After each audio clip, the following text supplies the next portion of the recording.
आज का जो हमारा टॉपिक है वो है MS पेंट 3D। ठीक है, इसके पहले हमने पेंटाब्रश को देखा है। अब हम पेंट 3D की तरफ चलते हैं। पेंट 3D क्या है और पेंट 3D का क्या उपयोग होता है। ठीक है, सबसे पहले तो पेंट 3D को कैसे ओपन किया जाता है, क्या तरीका है पेंट 3D को ओपन करने का। ठीक है, आप सर्च में जाइए। यदि आप 3D भी लिखते हैं तो पेंट 3D ऑप्शन आपको लिखा हुआ मिल जाएगा। ठीक है, या आप पेंट 3D के नाम से भी इस ऐप्स को सर्च कर सकते हैं, या आप 3D भी लिख के यहाँ पे सर्च कर सकते हैं। जैसे आप सर्च करेंगे देन एंटर करेंगे तो आपके सामने पेंट 3D ऑप्शन ओपन होके आ जाएगा। देखिए, पेंट 3D जैसे ही ओपन होता है, सबसे पहले इसके अंतर्गत आपको ये वेलकम स्क्रीन दिखाई देती है।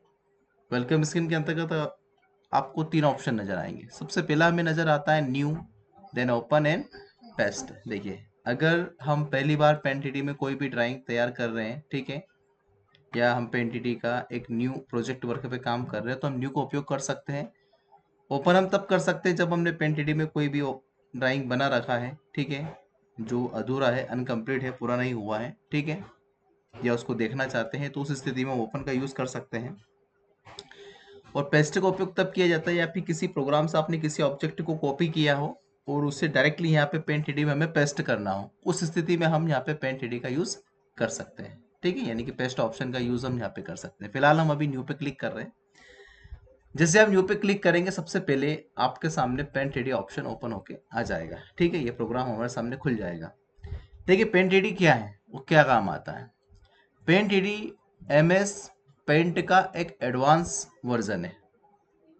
यानी कि जो हम पेंट बस कर रहे हैं उस पेंट बस को एडवांस सॉफ्टवेयर के रूप में डेवलप किया गया और उसका नाम दिया गया है पेंट 3D।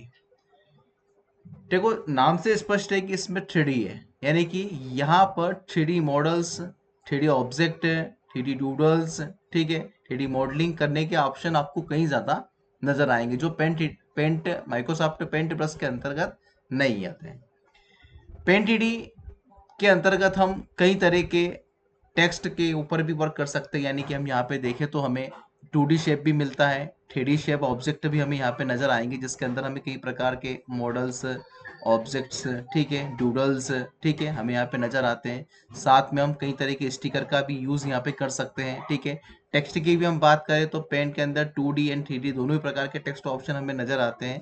ठीक है, इफेक्ट ऑप्शन भी हमें नजर आते हैं। ठीक है, और 3D लाइब्रेरी ऑप्शन भी हमें यहाँ पे नजर आता है जो कि ऑनलाइन सर्वर के थ्रू चलता है। ठीक है, तो कहने का मतलब है कि पेंट बस के जो फीचर्स हैं वो तो पेंट 3D के अंदर इनबिल्ट किए ही गए हैं, लेकिन पेंट 3D को उससे भी ज्यादा एडवांस 3D मॉडलिंग के साथ में डिजाइन किया गया है। यानी कि ये पेंट का एक एडवांस रूप है। ठीक है, पेंट 3D को हम जैसे ओपन करते हैं तो यहाँ पर हमें इसका स्ट्रक्चर दिखाई देता है। स्ट्रक्चर के अंतर्गत हमें यहाँ पे सबसे ऊपर टाइटल बार नजर आता है। टाइटल बार के अंतर्गत जो आप यहाँ पे 3D फाइल बनाएंगे उसका नाम यहाँ पे सेव होने के बाद हमें नजर आएगा। साथ ही हमें प्रोग्राम का नेम भी नजर आता है कि हम पेंट 3D वर्क करने। साथ में आपका कंट्रोल बटन से नजर आता है। ठीक नीचे आपको मेन्यू बार नजर आता है। यहाँ पे मेन्यू के अंदर फाइल मेन्यू नजर आता है जिसके अंदर वही सारी बेसिक कमांडें जो हर एक प्रोग्राम के अंतर्गत होती है, ओपन, सेव, ठीक है, वगैरह।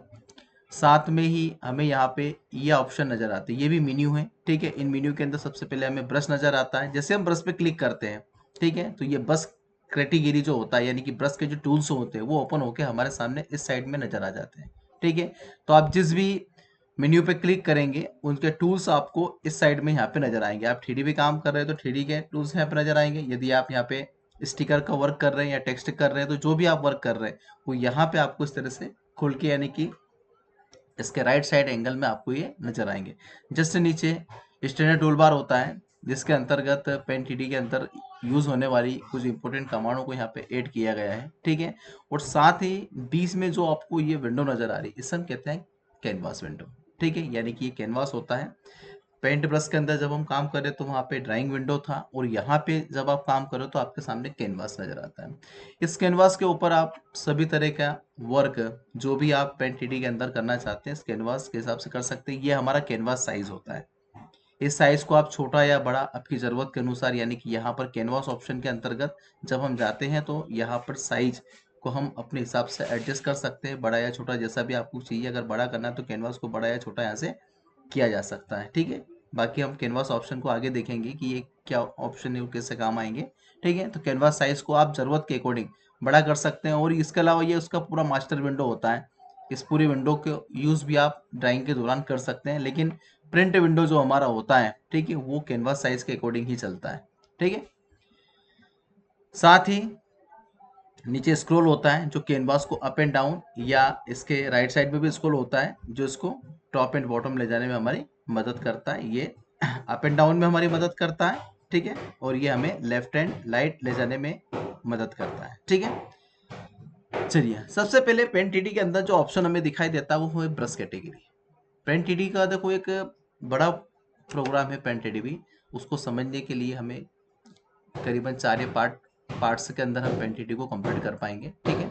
अभी फर्स्ट पार्ट में हमने इसके इंट्रोडक्शन और साथ में हम जो ब्रश कैटेगरी इनको क्लियर करते हैं।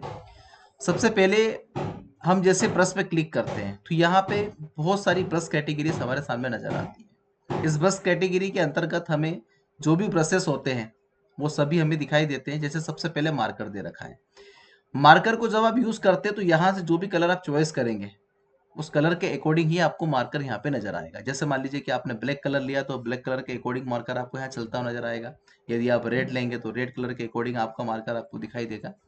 साथ ही मार्कर के अंदर आपको 2 ऑप्शन नजर आते हैं, इसकी थिकनेस एंड ओपेसिटी। देखो थिकनेस उसकी मोटाई जो होती है, ठीक है, उसको हम कहते हैं जितना हम यहाँ से थिकनेस बढ़ाना चाहते हैं उतना ही यहाँ पे मार्कर जो होता है वो सॉलिड आपको नजर आएगा, ठीक है। अगर आप फुल थिकनेस कर देंगे तो यहाँ पर और भी बड़ी साइज आपको मार्कर की यहाँ पे नजर आएगी। जैसा भी आप मार्कर यहाँ से यूज करना चाहें इस तरह से आप यहाँ पे उसकी थिकनेस को कम या ज्यादा रखते हुए भी आप उसे यूज कर सकते हैं। कलर कॉम्बिनेशन तो आप यहाँ से कोई सा भी चॉइस कर सकते हैं, ठीक है। तो जो भी आप यहाँ से लेना चाहें, मार्कर्स की थिकनेस यहाँ पे नजर आती है। साथ ही नजर आता है ओपेसिटी। देखो ओपेसिटी एक तरह का ट्रांसपेरेंट ऑप्शन होता है, यानी कि जब आप किसी भी जो भी ब्रशेस दे रखे हैं ब्रश के अंदर जब ओपेसिटी आपको आप घटाते हैं तो उसके अंदर ट्रांसपेरेंट ऑप्शन आ जाता है। जैसे मान लीजिए अभी जब हम चला रहे हैं तो ये ट्रांसपेरेंट नजर नहीं आ रहा है, यानी कि जो बैक साइड का जो कलर है इसको आप ऐसे भी देख सकते हो। जैसे आपने ब्लैक कर दिया तो इसके जो पीछे का जो कलर है वो हमें दिखाई नहीं दे रहा है, क्योंकि अभी ये पूरा सॉलिड है।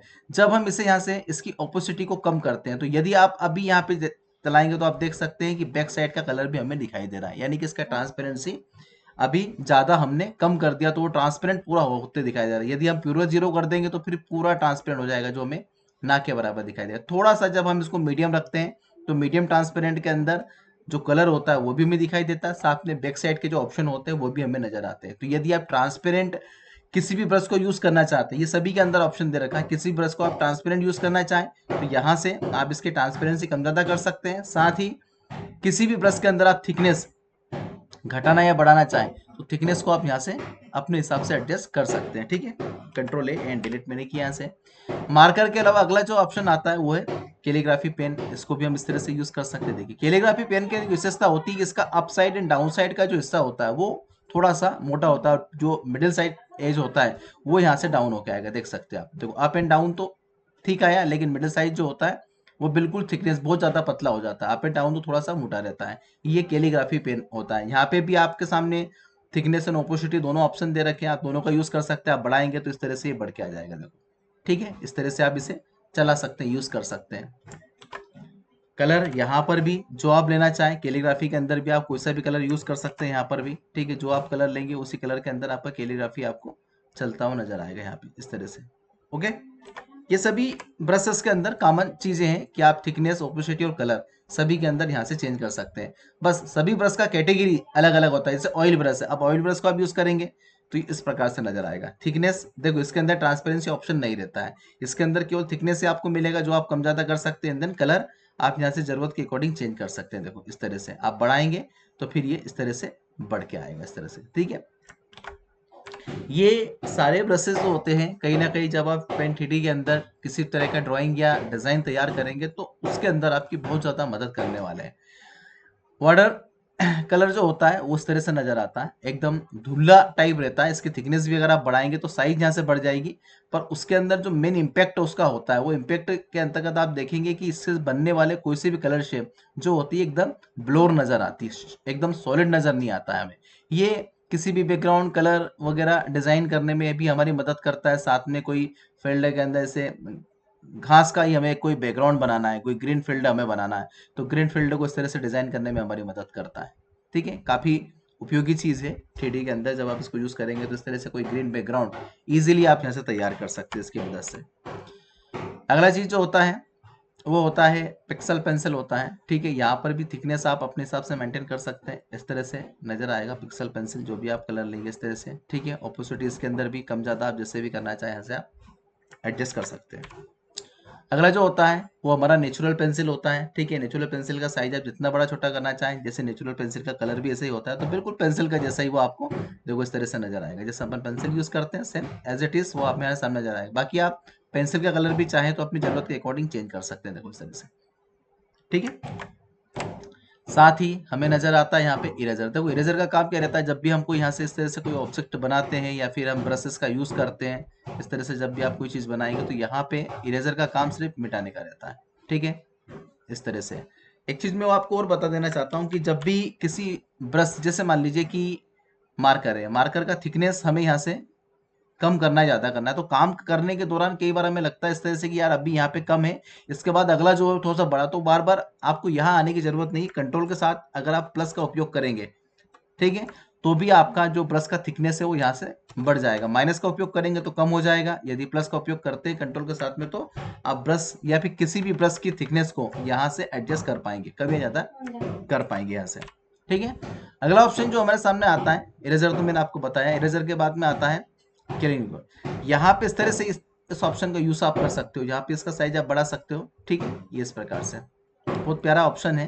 ठीक है, जैसे मान लीजिए कोई बर्फ के सेट आपको बना रहे हो, जैसे मान लीजिए इस ग्राउंड के अंदर आपको एक बर्फ का सेट बिछाना हो, तो व्हाइट कलर के अंतर्गत ये काफी यूजफुल ऑप्शन आपको यहाँ पे नजर आएगा। ठीक है, काफी प्यारा ऑप्शन है, बैकग्राउंड वगैरह डिजाइन करने में या फिर किसी सेट को लेने में काफी मदद करता है हमारा। इसके बाद अगला जो ऑप्शन होता है, ठीक है, वो रहता है स्पेयर। ठीक है, ये और भी ज्यादा, जैसे हम पेंट ब्रश के अंदर बैकग्राउंड डिजाइन करने में काफी हमें समय लगता है, जैसे मल्टी कलर बैकग्राउंड जब भी आपको बनाना रहता है, लेकिन पेंट 3D के अंदर मल्टी कलर बैकग्राउंड बनाने में आपको बहुत कम समय लगेगा। यहाँ से इसका साइज पुल आप करेंगे, काफी इजीली आप मल्टी कलर बैकग्राउंड यहाँ पे डिजाइन कर पाएंगे। देखिए इसकी मदद से आप काफी जल्दी जल्दी यहाँ पे मल्टी कलर बैकग्राउंड बना पाएंगे, बहुत स्मूथली और बहुत इजीली। यहाँ से आपको ऑप्शन नजर आएगा, देखिए यह है। इसकी ट्रांसपेरेंसी आप अपने अकॉर्डिंग कम ज्यादा कर सकते हैं, बढ़ाना घटाना है यहाँ पे, तो काफी फास्ट आप मल्टी कलर जो रहता है बैकग्राउंड, इसकी ट्रांसपेरेंसी आप कम रखेंगे तो जल्दी अच्छा बैकग्राउंड आप डिजाइन कर पाएंगे। देखो एकदम ब्यूटीफुल इस तरह से। देखिए आप काफी आसानी से आप यहाँ से मल्टी कलर बैकग्राउंड डिजाइन कर सकते हो, वो इसकी मदद से हो सकता है, और इजीली ये काम आप यहाँ पे कर पाएंगे। देखिए आ रहा है, ठीक है, जैसा भी हम चाहेंगे वैसा उसको यहाँ पे इजीली कर सकते हैं। ओके, कोई इश्यू? देखिए आप कितनी जल्दी आपने मल्टी कलर तैयार कर लिया। इसी को हम पेंटब्रश के अंदर तैयार कर रहे तो हमें समय ज्यादा लग रहा था, लेकिन यहाँ पे बहुत कम समय में आप ये काम कर पाएंगे। किसकी वजह से? स्पेयर केन की वजह से।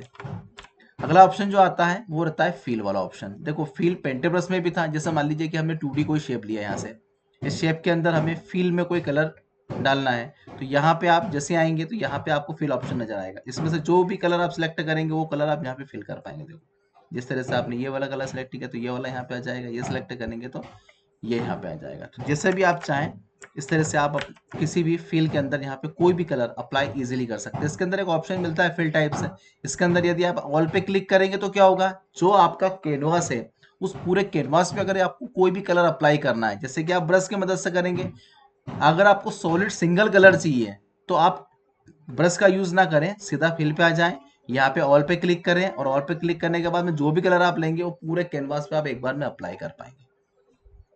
ये एकदम सॉलिड कलर किसी भी कैनवास के ऊपर अप्लाई करना है तो आप फिल कमांड के अंदर यहाँ पे ऑल ऑप्शन, स्लाइड या एंगल, कोई भी ऑप्शन चॉइस करेंगे तो आपका जो कैनवास है, कैनवास का पार्टिकुलर कलर्स आपके कलर के अकॉर्डिंग पूरा एक जैसा हो जाएगा, यानी कि सॉलिड कलर आप पूरा कैनवास का कर सकते हैं।